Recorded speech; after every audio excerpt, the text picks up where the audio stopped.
Hello again everyone, welcome to our YouTube channel Animal Chatters. I'm Amanda De Warren, animal communicator, animal medium, animal behaviourist and all-rounder, animal healer. Forgot to mention that one.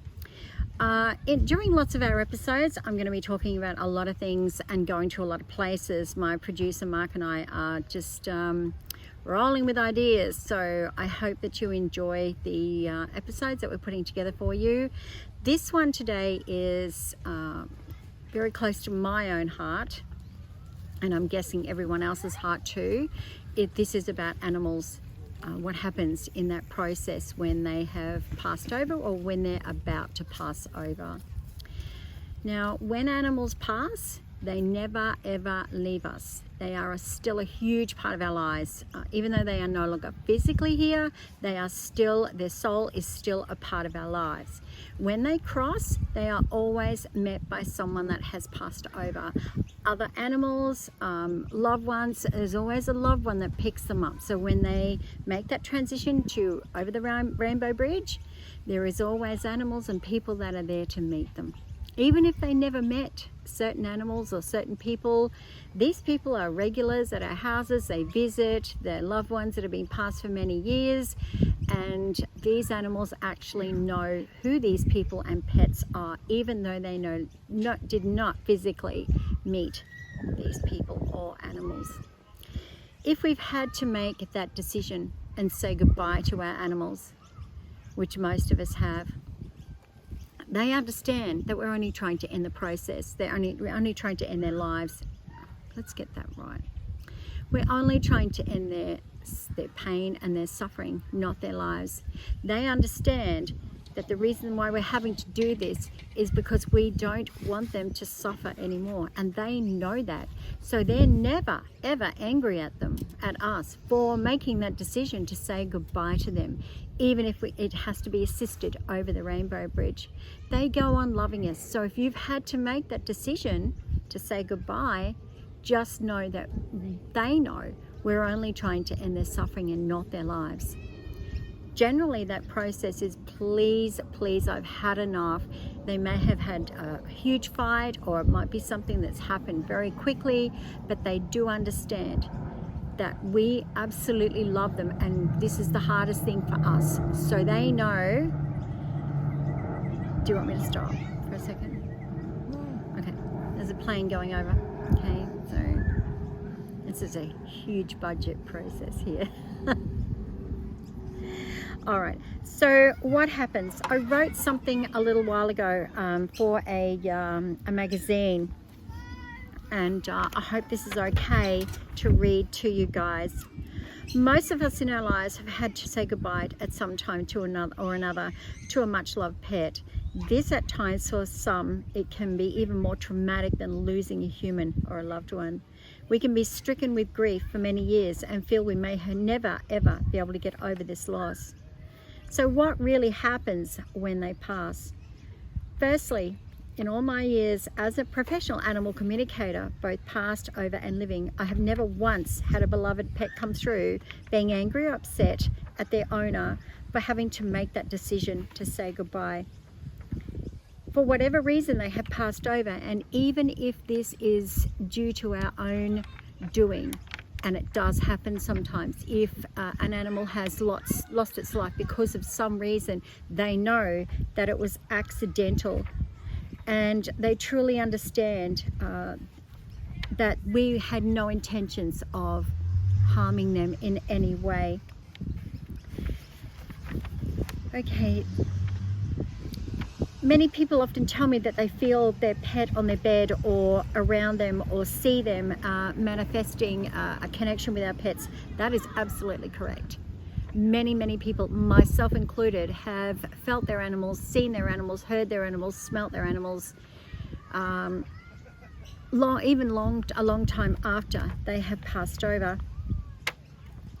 They don't want us to feel that grief. Obviously, we have to go through that grief, and sometimes we are so stricken with it, and this also upsets them if they are seeing that we are constantly feeling the grief of their loss. And that's a natural grieving process. This happens. So there is a natural process of mourning, and we will always most definitely feel the sense of loss. They would really rather us reflect on the wonderful times and life that you shared with them while they were still living. Please don't be racked with guilt. Just know that they go on loving us forever and a day. When they pass over, they are still the same personality. They are still the same loving pet, or they don't like to take over anxiety. So usually someone will help them if they've been an anxious pet or something something triggers them. Also the physical ailments. They do not take the physical ailments over with them. They leave the physical ailments with the physical body. So they have no pain. And they love to come back and visit, and they love to be a part of our lives and sleep with us and drive in the car with us and go to work with us. So their spirit is still here. How do we connect to that spirit? Close your mind to everything else. Visualize that pet. Feel that pet. Let their energy, their smell, their sense, everything come to you. Sit there quietly, hold their ashes, or hold something that was theirs, that was so dear to them, a blanket or something like that. Just know that they are a huge part of our lives. Unfortunately, we've all had to go through this, and I know how hard this is. But just know that they go on loving us, and they're never angry at us, and they just want us to focus on their lives. There's a few more bits and pieces that I actually wrote in here. I'd like to give you an idea of what has happened recently. One of my friends, Jill, has lost her little dog, Dinky. And she said, Amanda, I am grief-stricken after 17 years of having Dinky. I just don't know how to cope with his loss. Now, Dinky was a very sweet little dog. And I said to her, just focus on him. Just focus. Just think about him. Lay in bed and think about him coming to, invite him to come back onto the bed. And she said, she sent me an email, and she said, a text message, and said, Amanda, you're just not going to believe this.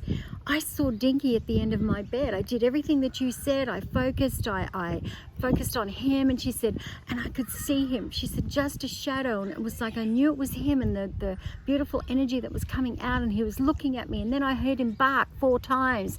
And she said, it was just amazing. Absolute true story. So just know that even when they have passed, they're a massive part of our lives, and they always are. I've done readings for people that have had their animals pass 30, 40, 50 years. These animals still come through. I hope this gives you a sense of peace today. Thanks for watching. Till the next episode, press that like button, subscribe, and press the notification bell. Thank you, and love your pets. Bye. Hello everyone, once again Amanda de Warren. In my last episode about animals passing over, I mentioned my friend Jill and her dog Dinky. It was quite bizarre because I wanted to particularly talk possibly about one animal that had passed over that I could give to you as an example. Well, the moment I decided to put that out there, along comes Dinky straight away. Me, auntie. So I've known Dinky for a long time. So here is straight from Jill and Dinky. I hope you enjoyed this little bit of an extra episode. Thanks everyone. Go. Back again? Okay, so we have Jill on the phone here. I was previously talking to you about Dinky, and when I said to Jill, and I know Jill personally, I know Dinky personally. Jill, what was your experience, and tell the audience, what was your experience, personal experience with Dinky after he passed over? And we had a chat, and so tell us how you felt about it after, the experiences that you had with Dinky. Sure, Amanda. The day that Dinky went, I was taking him to the vet because he was in a lot of pain. Yes. And you could see he was in pain. He was lying on my chest. But just before we got to the vet, he put his little head up, looked at me, and his face completely cleared. And it was like a goodbye. Put his head down again, and that was the last thing with Dinky. But I'm just trying to put this in the right order. That I had a dog before Dinky called Chard, and Chard used to visit me at night a couple of times a month or something. I just used to feel these feet coming up the bed. Well, that afternoon that Dinky died, I went and lay down on the bed because I was very upset. And as I closed my eyes, 2 lots of feet came running up the bed like a little herd of elephants. And it was like my child was telling me that he had Dinky and he was looking after Dinky. Oh. It was just beautiful. It was very reassuring. But since then, Dinky does visit me, not every night, but every couple of nights. I feel these little feet running around my feet, because when he was on the bed, I always used to lift him up onto the bed. He couldn't jump on and lift him down. So he comes around my feet like he wants to be lifted down again. And one night, I thought, I've got to see if I can see Dinky. And about 3 o'clock in the morning, I had a look and it was dark. I couldn't see anything.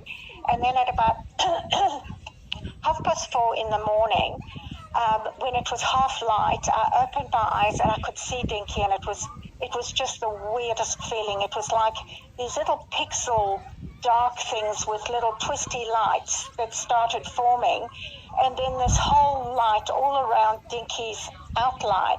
I couldn't see his fur or his body. It was just this lit up outline all the way around. And he saw me looking at him. He got this really cheeky look on his face, like he used to with us. Oh. And it was like a gift from heaven. It was just beautiful. And just ever since then, he's just gone back to visiting me 2 or 3 times a week. And it's quite heavy on my bed that I can feel these little feet. So it's like he's definitely wanting to make himself known. But And you said that you're hearing him bark as well. Yes, I keep asking him, can we communicate? How can we communicate? And I was lying in bed the other morning at about 7:30, and I heard this little whoop, whoop, whoop, whoop. It was just in my bedroom out of nowhere. It was just incredible. So it's like there's just a wonderful spiritual bond between the two of us. And it's very magical, and I'm very lucky. Jill, thank you so much for sharing that with us.